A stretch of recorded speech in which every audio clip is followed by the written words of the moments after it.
Hello, Arizona.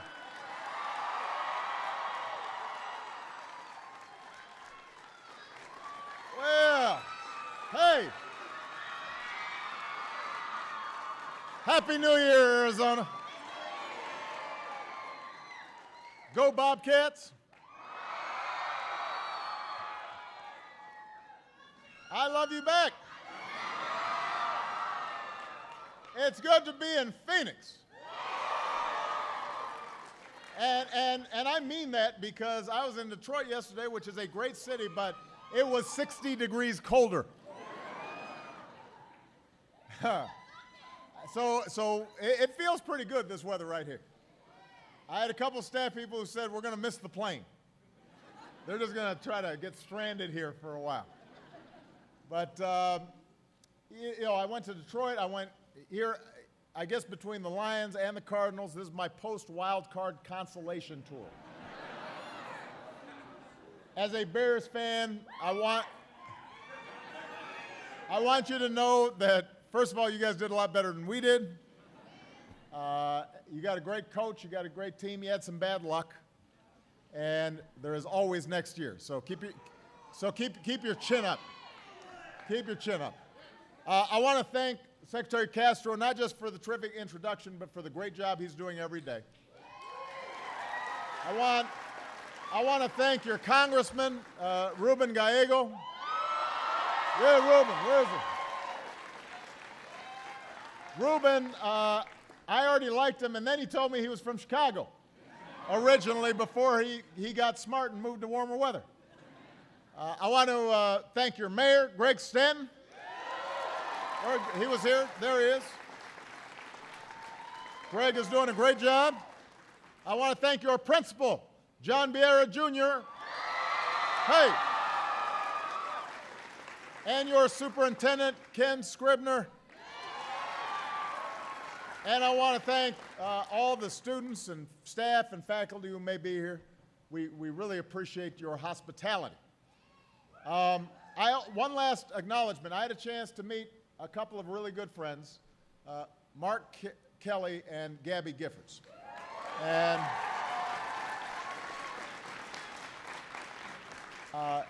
this was a remarkable meeting for me because it was 4 years ago today that Gabby and some other wonderful Arizonans were gunned down outside of the supermarket in Tucson. It's a tough day for a lot of folks down there. We keep them in their thoughts and prayers. But Gabby is doing great. She looks wonderful, and she's got the same energy and passion that she always has had. And even as she waged her own fight to recover, she's fought to prevent the next tragedies from happening to others. She is a hero, and she is a great Arizonan. So we're really proud of her. And her brother, who's also an astronaut, her brother-in-law, who's also an astronaut, is going to be in space for a year. He was just on the cover of Time magazine, which I know there's some folks in Washington who wish I was going to be in space for a year, but I'm still around because I got some work to do. Now, I am here because one of my New Year's resolutions is to make sure more Americans in Phoenix and in Arizona and all across the country feel like they're coming back, because the country's coming back, but I want everybody to feel like things are getting better and we are moving in the right direction. And let there be no doubt, thanks to the steps we took early on to rescue our economy, to rebuild it on a new foundation, America is coming back. And that's not just my own opinion. Here are the facts. 2014 was the strongest year for job growth since the 1990s. We've had 57 straight months of private sector job growth, created nearly 11 million new jobs. Since 2010, we've put more people back to work than Europe, Japan, and every advanced economy combined. American manufacturing is growing at the fastest pace since the 90s. We're now the #1 producer of oil, of gas. And by the way, you're saving about $1.10 a gallon at the pump over this time last year.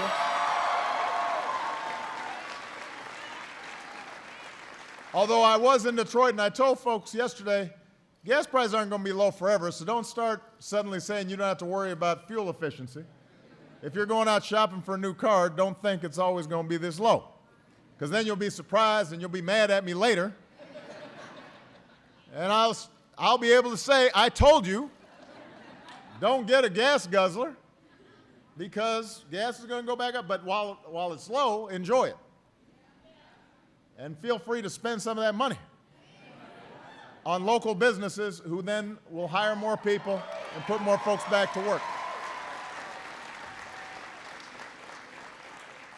Meanwhile, thanks to the Affordable Care Act, about 10 million Americans have gained health insurance in the past year alone.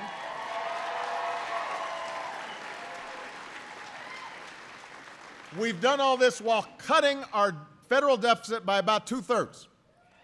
And I'm going to repeat that because they did a poll the other day, and like 70% of the people think the deficit's going up. No, 70% of the people. You stop people on the street, 7 out of 10 think the deficit's going up. The deficit has gone down by 2/3 since I was President of the United States. So we're doing all this in a fiscally responsible way.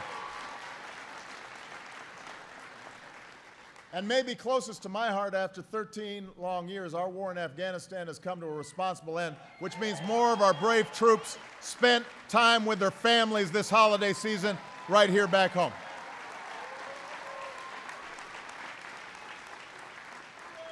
So these last 6 years required hard work and sacrifice by everybody. But as a country, we have a right to be proud that all that hard work paid off. America's resurgence is real. And now that we've got some calmer waters out there, if everybody does their part, if we all work together, we can make sure that the tide starts lifting all boats again. We can get wages and incomes growing faster.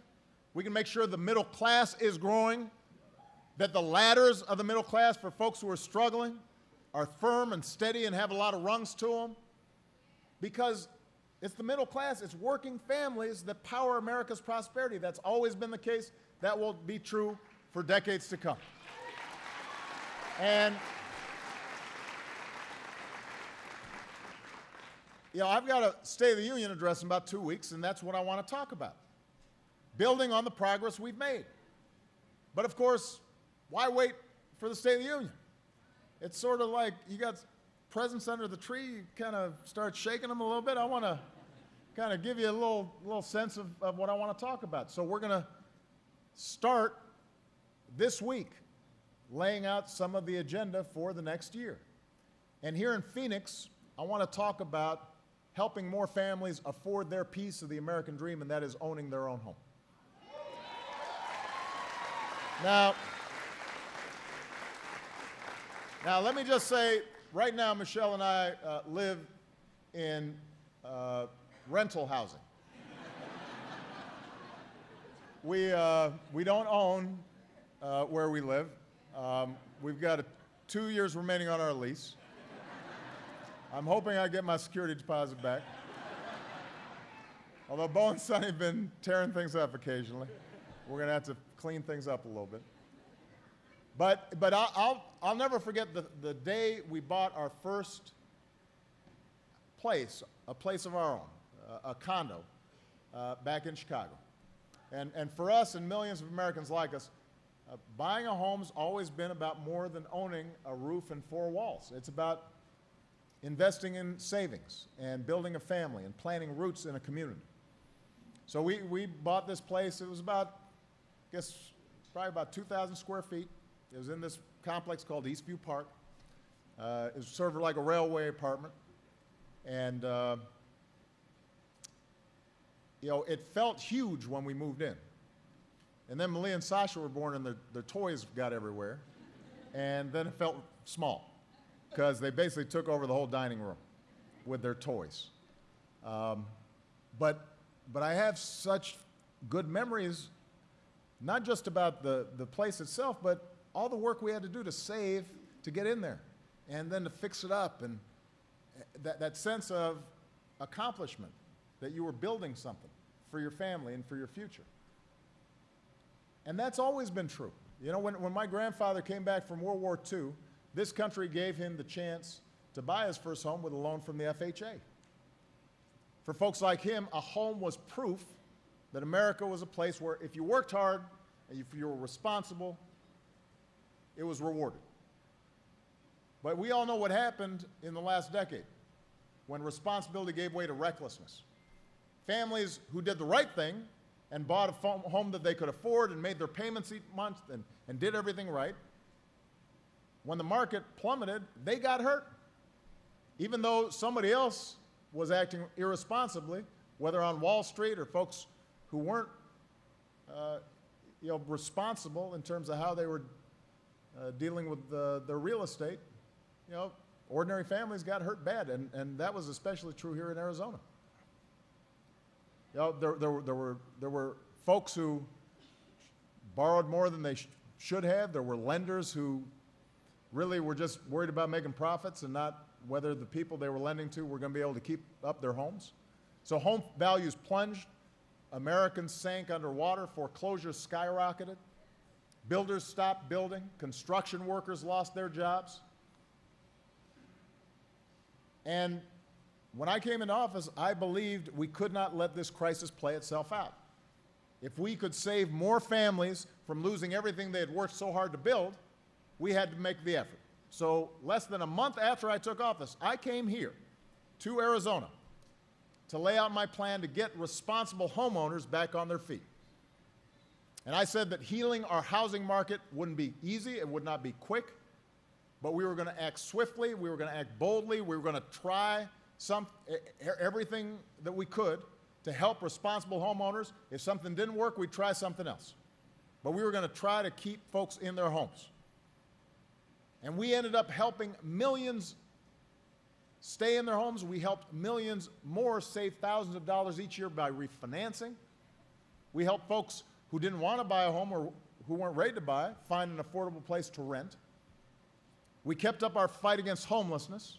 And by the way, there's some homeless advocates here. Since 2010, we've helped bring 1 in 3 homeless veterans off the streets. And I want to make sure everybody knows, under Mayor Stanton, Phoenix is leading the way in that effort. Phoenix is doing a great job. So as a result of all these efforts, today home sales are up nearly 50% from where they were in the worst of the crisis.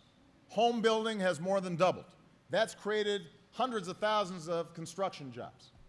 New foreclosures are at their lowest level since 2006. Since 2012, nearly 10 million fewer Americans have their homes underwater. Rising home prices have put hundreds of billions of dollars of wealth back in the pockets of middle-class families. Now, I want everybody to be clear, this progress is not an accident. It is not luck. It's what happens when you have policies that put middle-class families first. And what's true in Arizona is true all across the country. We've still got some more work to do. Our job's not done. But what we're doing is working, and we've got to keep at it. We've got to stay at it. Today, here in Phoenix, I'm going to take a new action to help even more responsible families stake their claim on the middle class and buy their first new home. Starting this month, the Federal Housing Authority will lower its mortgage insurance premium rates enough to save the average new borrower more than $900 a year.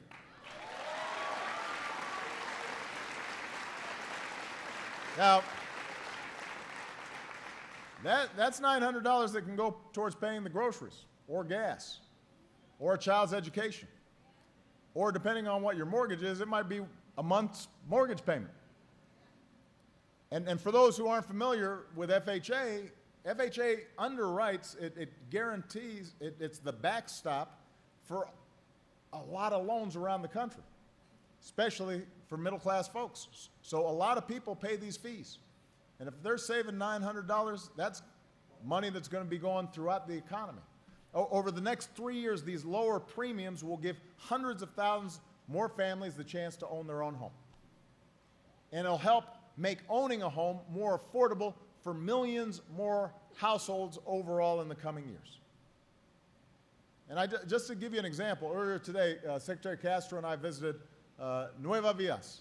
It's a new neighborhood here in Phoenix where a lot of families are buying homes with the help of the FHA. And we actually, this was a big development that wasn't finished or wasn't all sold. The crisis came. Half the homes were still unsold. Folks lost their homes. It started getting boarded up. People were feeling insecure. It was starting to get depressed. Nonprofits, with the help of HUD, came in, purchased some of the properties, hired local residents to rehab them. Now people are building them beautiful homes. And with the help of the FHA, we can now make sure that more people are getting access to these homes. And today's action will mean more money in the pockets of families like the ones that we've met. Is this about housing? All right. So, and keep in mind, hundreds of thousands of new buyers is going to mean a healthier housing market for everybody. So, how many people here own their own home? All right? So even though you've already got your mortgage or your loan, you already have your home, if your neighbors are buying more homes, that's lifting the whole market here, which means the value of your home starts going up. And that's good for you. It means fewer foreclosure signs as people fix up old properties. It means more construction, which means more jobs, which means a better economy. So this is the kind of boost that we need to keep the momentum that we have seen over the last several years, keep it going here in Phoenix and all across the country. So I want to be clear. If you're looking to take advantage of these lower rates, that's great. On the other hand, don't buy something you can't afford. You're going to be out of luck. These rates are for responsible buyers. We're not going down the road again of financing folks buying things they can't afford. We're going to be cracking down on that. We put in place tough rules on Wall Street, and we created a Consumer Financial Protection Bureau. And we're really policing irresponsible lenders, luring folks into buying stuff they can't afford. And we designed a mortgage form that's written in simple language so that people understand what the commitments are when you buy a home. We're cracking down on some of the worst practices that led to the housing crisis. We're going to protect middle-class families from getting ripped off. And that's why we had the Justice Department fight for buyers who were discriminated against or preyed upon, and we won a settlement that awarded more money to victims in 1 year than in the previous 23 years combined.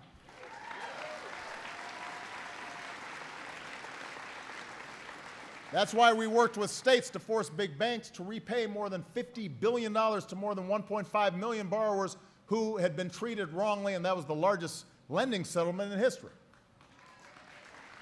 And that's why I've called on Congress to wind down the government-backed companies known as Fannie Mae and Freddie Mac. So the bottom line is that we don't think there's anything wrong with pursuing a profit, but we want to make clear the days of making bad bets on the back of taxpayer money and then getting bailed out afterwards, we're not going back to that. We've worked too hard, and everything we've done to heal the housing markets, we want to preserve. But we do want to make sure that the housing market is strong and that responsible homeowners can get a good deal. Or people who have saved, done the right thing, now are looking to buy their first home. We want to make sure that they get a little bit of help. In the end, everything we've done to heal the housing market's about more than just restoring housing values. It's about restoring our common values. It's about who we are as a country and who we are as communities. And I want to just tell you a quick story. Lorraine Kona from Sun City, next door, she did everything right. She had a good job as a librarian. She bought a home she could afford. She wanted to retire in that home. She made her payments on time. Then 5 years ago, for no fault of her own, she was laid off, and she started falling behind in her payments. She knew foreclosure was coming. She said, I'd look out the window and I'd see somebody taking pictures of my house. But when things seemed darkest, Lorraine learned about something called the Hardest Hit Fund. This is a program that we created to help folks in states like Arizona that have been especially hard hit by the real estate crash. And they helped her make her late payments because she had a great track record until she had lost her job. They set her up with financial counseling so she could stay on track. It wasn't easy, but Lorraine repaired her credit. She refinanced her mortgage. And today, after a lifetime of hard work, Lorraine is retired. She's back to making her payments every single month. She's in her home. She was able to accomplish that. Even though it was scary at times, she got it done. Lorraine came back just like Phoenix has come back. Just like Arizona come back. Just like America's come back. It's not just the economy turning around. It's turning around the lives of hard-working people, making sure that that hard work finally pays off. It's making sure you finally get that job you're looking for, or the raise you deserve, or a little bit of security, or the retirement that you've earned, or being able to send your kid to college so their lives are better than yours. That's what this is about. So I just want everybody to know that we have been through some tough times, but we are moving. There are workers today with jobs who didn't have jobs last year. There are families who've got health insurance who didn't have health insurance before. There are students who are in college right now who didn't think they could afford it before. There are heroes who had served tour after tour who are finally home with their families. There are auto workers who are building great American cars now when they thought that those plants were going to shut down. America is coming back. And the key, Arizona, is for us all to work together to make sure we keep it going. Thank you, everybody. God bless you. God bless America.